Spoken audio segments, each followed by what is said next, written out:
Degas is one of my, you know, one of the artists who I've come back to again and again throughout my life. Um, Basically, his use of pastel, but his color and his attitude towards the subject matter is something which is informative and still inspiring.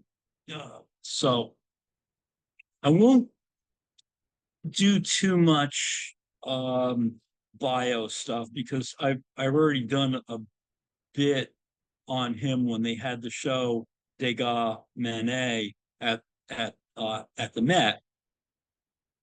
This is going to be a slightly different focus in this talk because I want to talk about his technique and his approach towards the subject matter and how he deals with the materials. I hope I don't lose you guys because I find this stuff fascinating. So hopefully I'll give some of my energy over to you. Um, his father was a banker, so Degas was supported by the family income. Unlike a lot of the other impressionists, he really came from a fairly upper middle class background. They weren't rich, but he could depend on the family income. But what I really want to focus on in all of this is, basically he was a painter, sculptor, printmaker, prominent in the Impressionist group, but really he was classically trained. I'm not going to show a lot of his earlier work, although it is quite wonderful and accomplished. He was a member of the Academy, so he could do the history paintings. He could do the polished, slick thing that really appealed to the Academy. But he was an inventive fellow, and really, they're very complex, innovative images. He was truly a bridge between the traditional academic art and the radical movements of the early 20th century.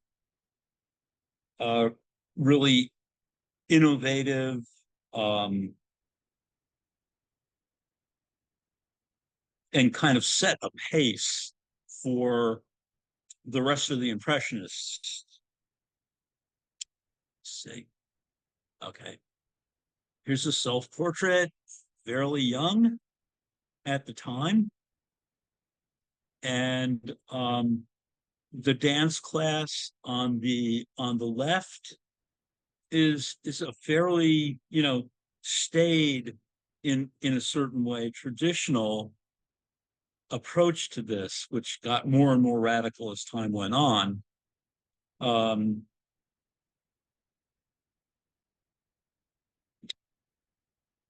So Degas experimented with a wide range of media, including oils, pastels, wash, etching, lithography, monoprint, wax modeling, and photography. In the last decade, both his subject matter and technique became simplified, resulting in a new art with vivid color and expressive form.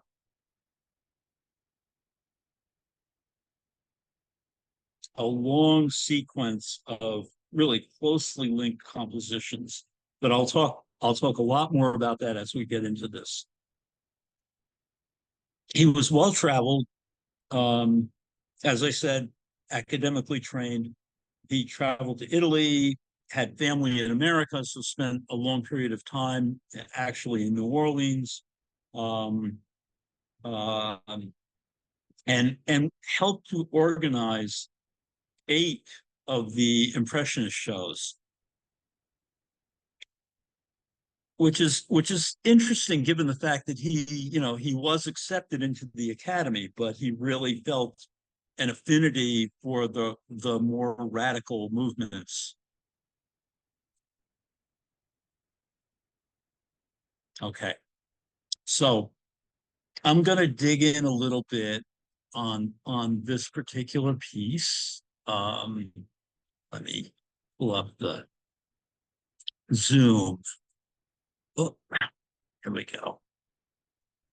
And so what we have here is a gouache, which is opaque watercolor, and pastel. And he worked freely between the two. He worked them back and forth. He did an underpainting with the gouache and then worked the pastel over the top of that. And then you can see some of these splashes in the center of the tutu on the ballerina on the right, these kind of splashes of paint on there. So, and you can also see it in the texture in the floor. So there's a real sense of what will these different mediums do together, and how can I use them, and how can I combine them to make this thing more interesting. And the other thing that he would do is when he found a pose that he liked, he would take that pose and use it again in another piece. I don't know if this piece came first or that piece came first. It looks like this is more developed, but by the same token, I really don't, I can't tell you. Um, and you see this little drawing on the right. He would do these small sketches on site, um, and he would have the models come into his studio and work from them there too. He also would take photographs and work from those. He was very forward thinking.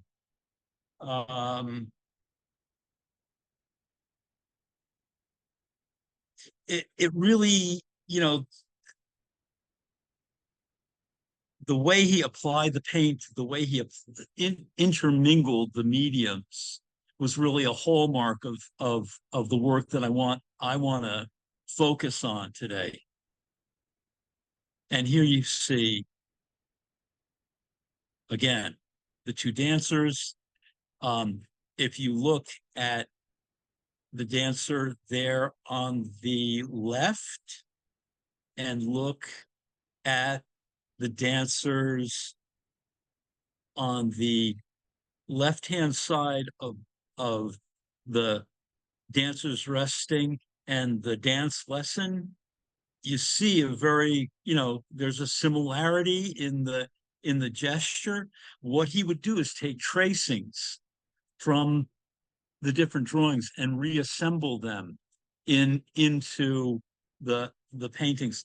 Let me do a zoom again. I'm going to zoom in on this one.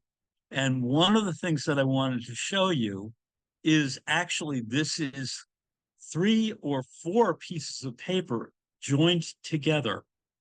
In fact, you can see on the figure on the left that there's a line that comes down through the paper that is actually where 2 pieces of paper were joined. This drawing was on a different piece of paper and was joined together with the figure on the right. And you can see that he expanded out the composition in a number of different directions. Okay.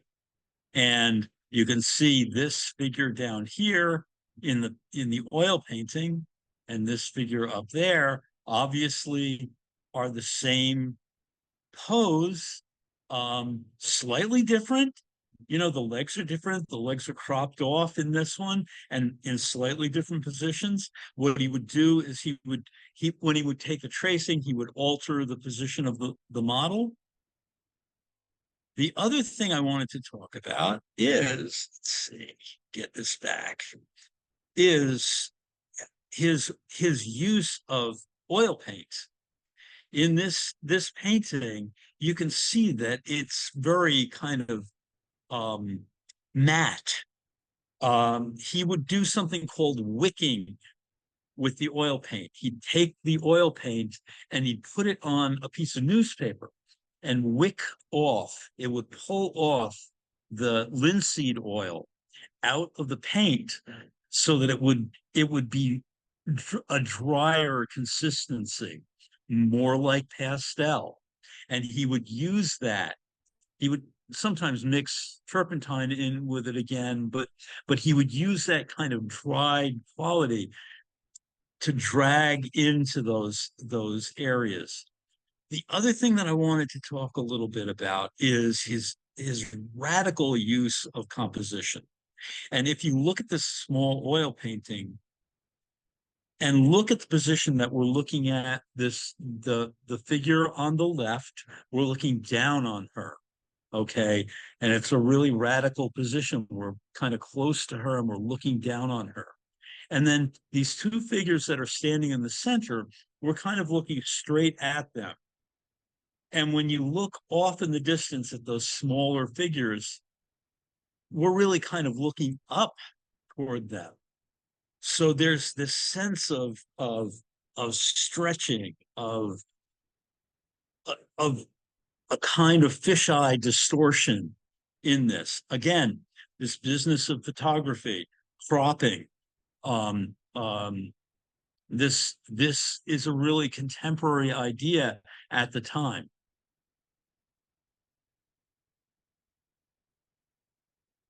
The one up here on the top, on the upper right, the color is just gorgeous, and his use of that kind of bench to stick up into the composition, really interesting. The fact that he's used this red in this and in the figure, and then he's got this green back on that wall. So you've got that business of the complementary colors, the red coming forward, the green going back, and all of that.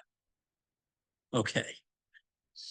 With her small eyes, high cheekbones, low brow, the model recalls Marie von Gothan, the working class girl who posed for Degas' sculpture, the little 14-year-old dancer. The singer's dress is rendered in vivid yellow, turquoise, and orange. It reflects the artist's experimentation with saturated hue and color contrast in the mid 1880s. I'm going to talk a lot more about the application of the pastel. There's a number of different things that are going on in here, but I'll save that for some of the examples that are coming up. But you can see the similarity between the two of them.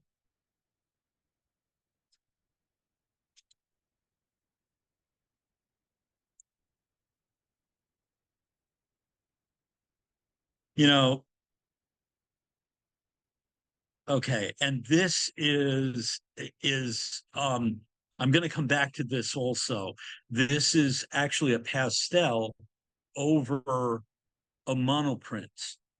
And I'm going to go into much more depth on the monoprints, but I wanted you to see this at this point. Um, the the lighting, the drama. Um, he was very much into theater. He loved opera. Um, so that's a part of what we're going to see in this work.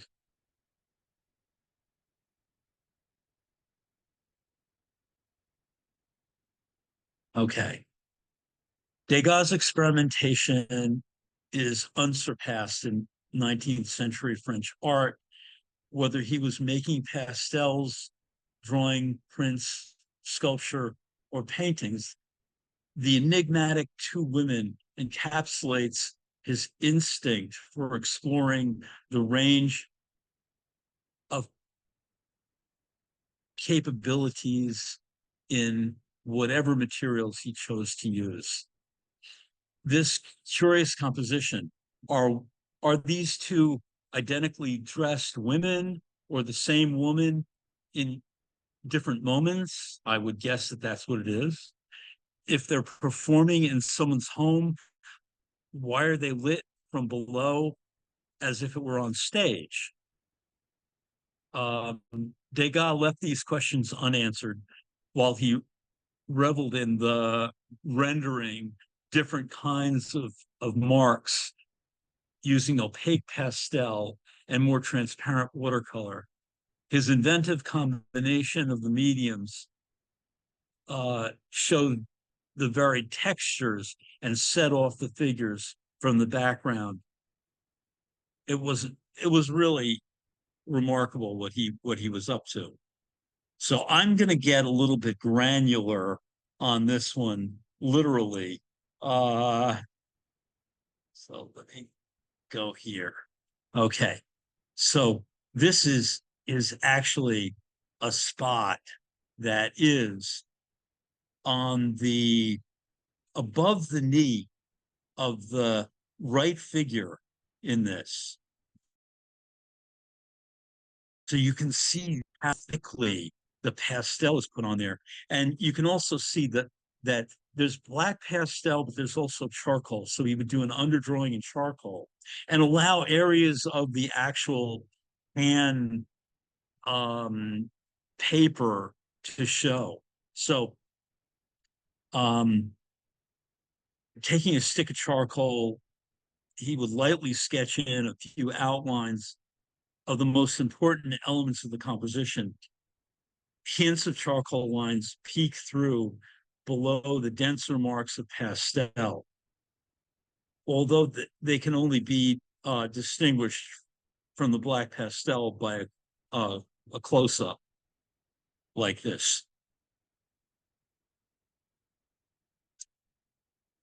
In the woman on the left, Degas sensitively sketched the eyes, nose, and mouth with brownish purple pastel, and then added bold marks of more brightly colored pastel on her face and neck.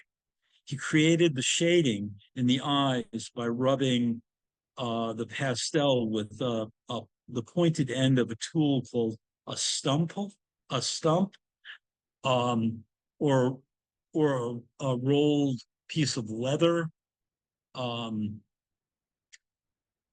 these diffuse the marks and contrast with the deliberate, densely pigmented strokes of yellow, blue, and pink and black and white in her face and neck.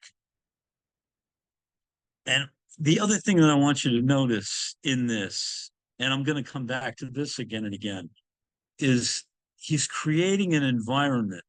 These figures are not just confined to the lines of the body. The color is in the wallpaper, is in the dress.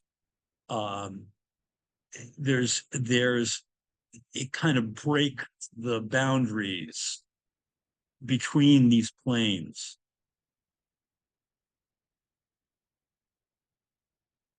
The tightly spaced vertical lines in the yellow relate to the paper's texture. If a pastel stick is lightly moved across the surface of the paper, the pastel particles tend to cluster on the ridges of the paper and kind of drift into the valleys.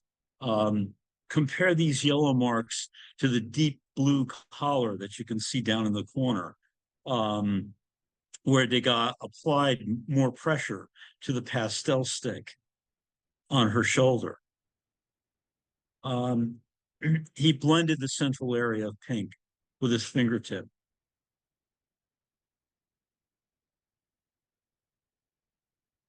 And here is a really wonderful little passage in kind of the bodice of the figure on the right, and you can see how pasty and thick the pastel is on that. And in fact, he would often do things like dampen the tip of the pastel so that the pigment would actually kind of pulverize onto the surface. It would become kind of a paste, and he would paste it. He would apply it that way, so it would be almost like an impasto, which is actually thicker paint when you're painting. Um,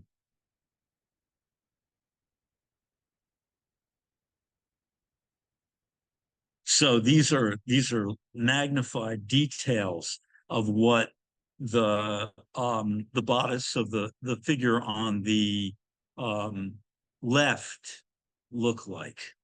And you can see how beautiful the fibers of the paper and the interaction with the pastel itself is really an interesting quality. Magnified detail of crushed pastel. Often experimented, Degas often experimented with applying the same material in different ways. In several works, he crushed pastel sticks and mixed the crumbled pigment with water, sometimes adding gum arabic. This would make a thick paste, a thick matte paint that he applied with a brush. To color the bodice of the woman's dresses in this drawing, he instead made hastily thrown bits of pastel into liquid and puttied the mixture onto the paper. As it dried, the watery paint deposited lacy trails of clumps of pigment that resemble the patterns of the silk and bear witness to another example of Degas' creative exploration and intuition. So basically, he couldn't know. He just did this thing and saw that it was working for him and just went with it. So, okay.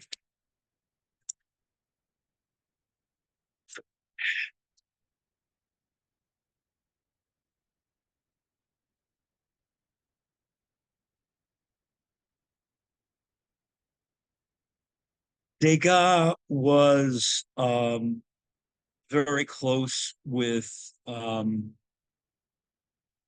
Cassatt, and I know of at least 8 iterations of this uh, the way this figure is standing with her umbrella, um, and you know basically she was a very close person to him. Um, they were friends. Um, she she was really a mentee working in pastel and prints. Um, he was very close to her, but she also championed his work in America and recommended him to various collectors. Um, in the social circles that Mary Cassatt traveled in. She also was very close friends to Louisa Havemeyer, who was a friend from her youth, who married well and became a very large collector of Degas' work at Mary Cassatt's encouragement. And you may have heard the Havemeyer name before there's a whole section of the Metropolitan that is named after the Havemeyer collection because she donated them to the Met. But again, this business of the theme and variation of the figure used again and again in different forms and different spots in different ways. I am gonna pop up the zoom again and go in here and say, can you see this line around this figure? These were two different drawings that were joined together. And he did this all the time, basically. And if you see the line across the top, there was an additional piece of paper that was added to the top to expand the composition. To say nothing of this beautiful color. I mean, his sensibility, these transitions from that yellow mustardy color into that pink and orange in the wall. And it's just a really marvelous, very contemporary use of color and and the notion of the color fields blending together.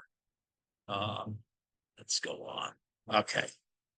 And again, here we are.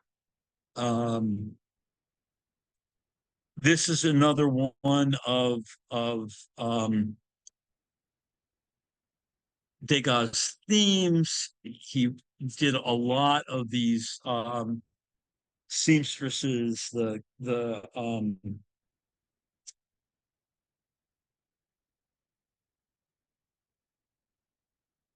and you can see that these two figures are a very similar composition. In fact, you know, I'm sure that he took a tracing off of one of them and transferred it to the other composition, but you can see how radically different the color is in them. It's one of the reasons why he did this, is to approach them. They created really radically different moods. And again, these are both oil paintings, but they have that kind of chalky quality of pastel. So he would again wick out the color, wick out the oil out of the oil paint, and use the paint that way. So it would have this kind of chalky quality. Uh,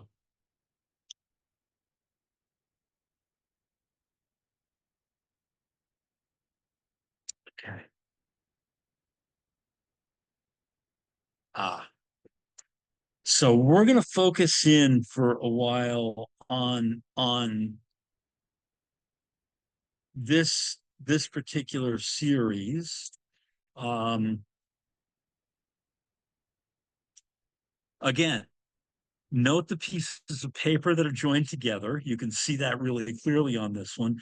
And look at what this is. This is a pastel and charcoal on tracing paper.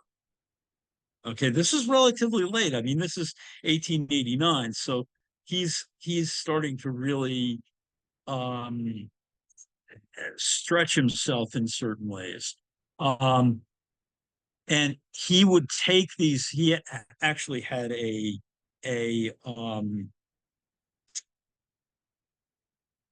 bookbinder, and also he would have a printer that he would take these things to and have them mount these things on heavier stock paper or on some kind of paperboard so that he could work them further. As I think, tracing paper is rather flimsy. So, he would do these really developed drawings on the tracing paper, and take them and have them mounted so that he could push them further. Now, note the pose because we're going to be seeing it again. Okay. slight variations, but that's the game. And look at the difference in color. Look at the development of the background, um, the directionality of the marking. You know how he's using the pastel. Um,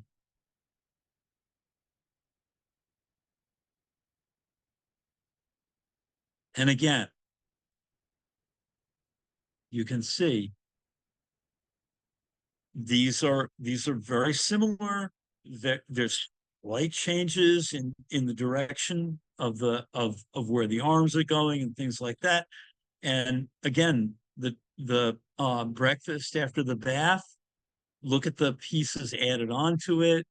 Um, they're very intimate scenes. Some people have accused him of being a little on the voyeuristic side. Well, put that aside. It's a beautiful painting with really interesting mark making going on in it. I mean, the use of um, the straight marks in her back, the hatching that's there. It's not cross hatching; it's just straight up and down. And then this kind of wacky squiggly business that's going on in the material to indicate the pattern in the whatever it is, the robe that the maid is holding. And really interesting stuff. um and the color. Now the color, that orange in the background and the orange that's in the robe, they're slightly different. It's slightly more intense in the robe. There's some of it in the back of the figure. There's some of it in the face of the maid, without the line in there. This is one of the things. This is one of the meldings that Degas brought to this. He would do these really um, bold color statements and differentiate them with the strength of his composition and the strength of his drawing.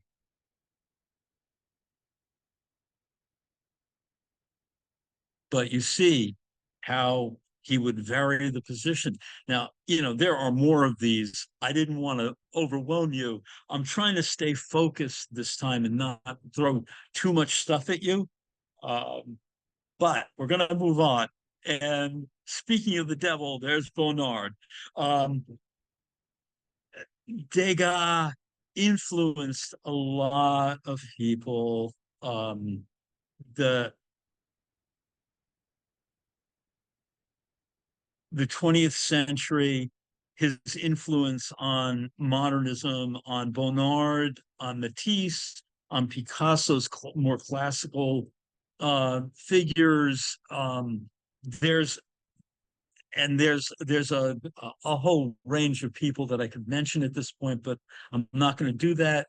I just wanted you to see these two together so that you could see a direct correlation between somebody who was looking long and hard at Degas and using it in his work.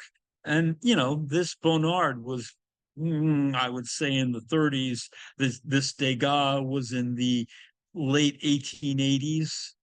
Um,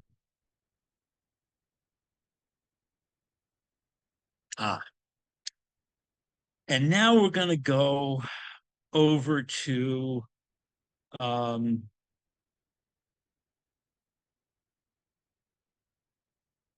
we're going to step into another world at this point, which is Degas the printmaker. And this piece that's the bather that's on the right is a pastel over monoprint. And as I said, I was going to go back into this in a bit more depth. Um, so in the summer of 1876, which is where that dancer was that I showed you earlier. He began experimenting with monoprinting, um, a process that would continue. He would continue to work with through the 1890s. He would take a unetched metal plate and manipulate either black printer's ink, or later he'd use oil paint in different colors, using rags, sponges, tools, or even his own fingertips to create the image, placing a dampened sheet of paper over the ink plate and running it through a press to create an image. Um, he would also run it through several times, but I'll talk more about that. And it would transfer the image onto the paper. Um, it would create a print that would be called a monotype, or monoprint in his case, because he would pull more than one sometimes. Um, he made over 300 of these in his lifetime. They're relatively small, so he would work really fast on them. You know, a lot of these pieces look really fast, but he would work, as you see, in series and work back into things repeatedly. So, in some ways, they're really spontaneous marks. In other ways, there could be nothing less spontaneous than these compositions. Okay, and here is an image of what monoprints are about. So on the lower right, on the lower left-hand corner, you see someone working on a plate. She's rubbing out some of the ink off the plate to create the white areas on it. And if you look over here on the right, you see, you know, somebody actually inking up the plate. So then what happens is you place this piece of paper on it and run it through the press, and it comes out the other side, and there they're looking at it.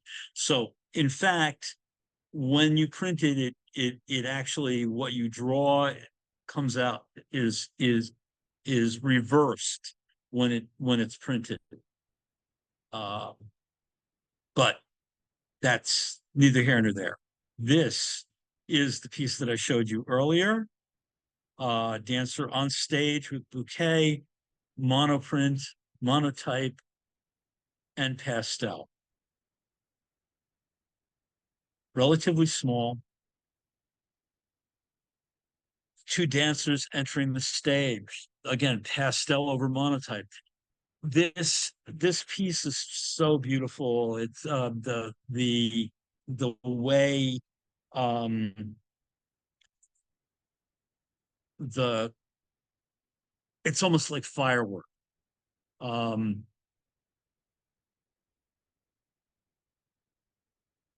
the color atmosphere that's created in that background.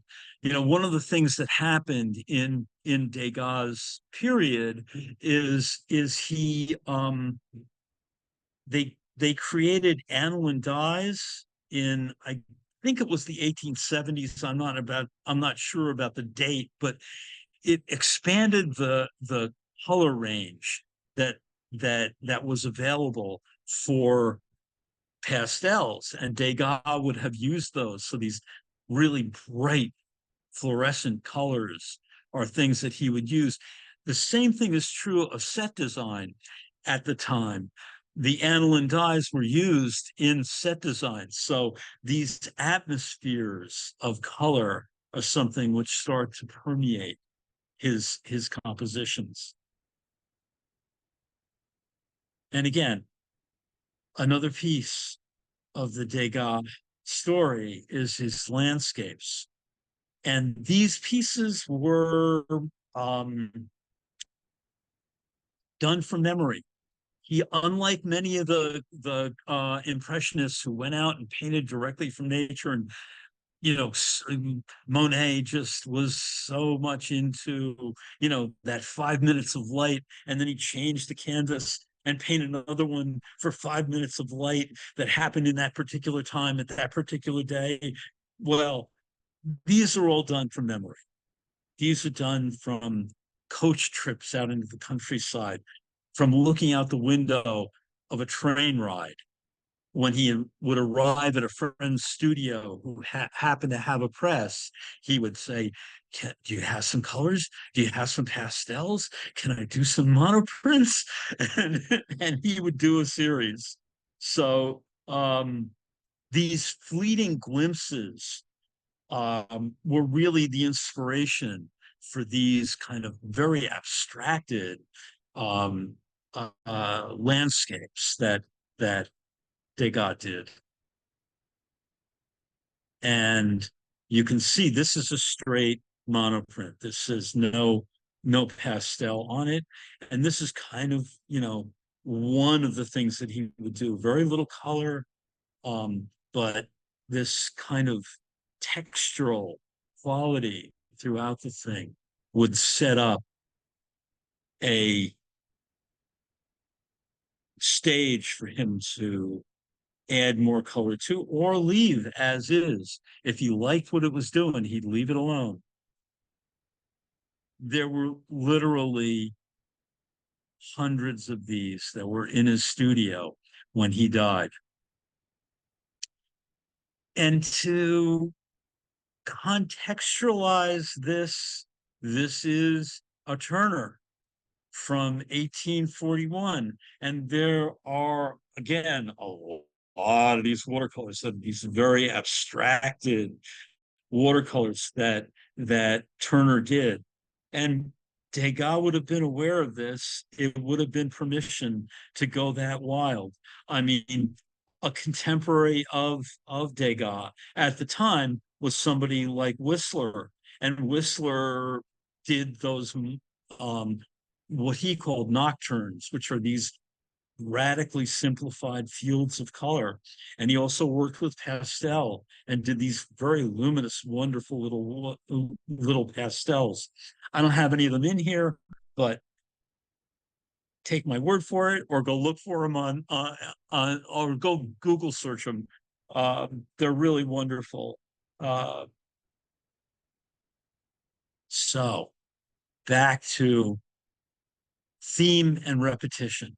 So basically, I don't know which one of these came first. If the one on top was the first one and he worked it over with pastel afterwards, and then did another print, added more ink to it, and did another print down below on the right, and then did what was called a ghost print, a print that was from the leftovers that was on the plate afterwards.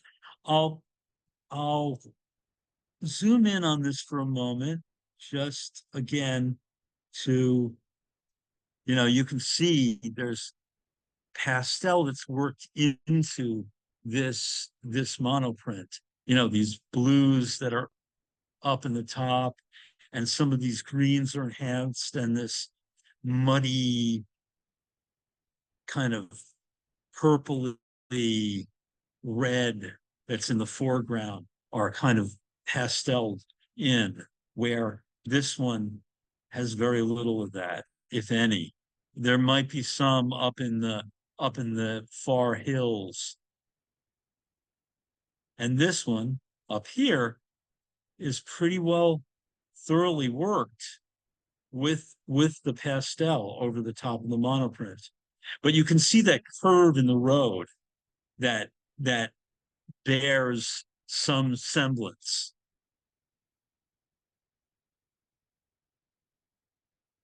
And again, the print on the left is the fully inked piece, and the one on the right is a ghost print, the second pull off of the same plate. But he obviously liked them both. And he would carry these further. You know, this is from 1894, so it's a relatively late piece. I mean, he lived until 1917, but this is pretty far into his career. And he would work them further. He would pull this up and push it further with the pastel over the monoprint. And then I had to throw this one in. Completed around actually 1899. By this time, his vision was kind of going a bit. Um, Toward the end of his life, he did a lot more of the the sculptures, the ballerinas, because he could feel his way over the figure. Um, but this is so wonderful. This I would call it almost an expressionistic piece. Um, and it's basically a stunning, thick, tasty pastel on there. I would wager that some of it's, wet and all of that. And let me pull up the zoom on this and take a look in here at what's going on with that pasty pastel. I'm sure he was sticking it in water and just running it on there on that surface. Uh, but just look at the abstracted quality of these things. No attention to detail, just the big forms and the interaction of shapes.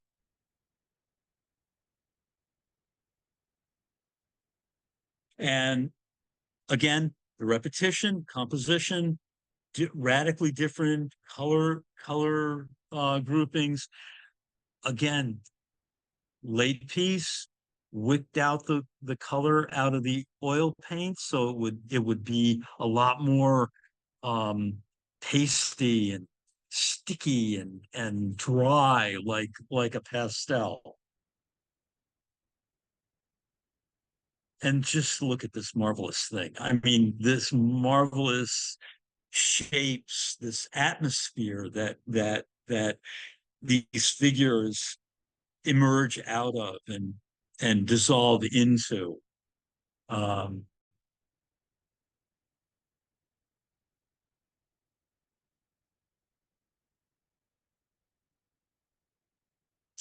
so these late dancers and nudes are really radical abstractions. They are, basically the figuration is there, but the color interaction is really what this is all about. Look at how light and warm that background color is, trapping all these things in the foreground, this dark blue in the foreground, because it's drawn over the top of that stuff. But the tension of that warm color wanting to come forward and the blue wanting to press back. And again, the thick, pasty pastel and the mark making, these squiggles and lines and striations. And again, joined pieces of paper, all of that. Anyway, one of the things I want to acknowledge is Katie Hansen is this assistant curator of painting at the Boston Museum of Fine Arts. She did a wonderful talk on Degas, and I recommend her highly to you. A new look at Impressionism, Degas, and the medium of pastel. And she goes into a lot of the stuff about the monoprints. Um, this show is on until October 6th, which is a really wonderful, journey up to the Clark. There's also Mass Mocha right near there. And I'm hoping to get up there. And if we do get up there, I'm going to go to Mass Mocha and we'll do a talk on Mass Mocha, which is a whole other world. There is also this gorgeous um, glass show from the Corning Museum of Glass on at the Clark. So I looked at some of the stuff and it's just so fabulous. Uh, anyway, let's see if there were any questions. I don't see anybody who had anything that they wanted to talk about. So um, that's it for this talk. Thank you for coming.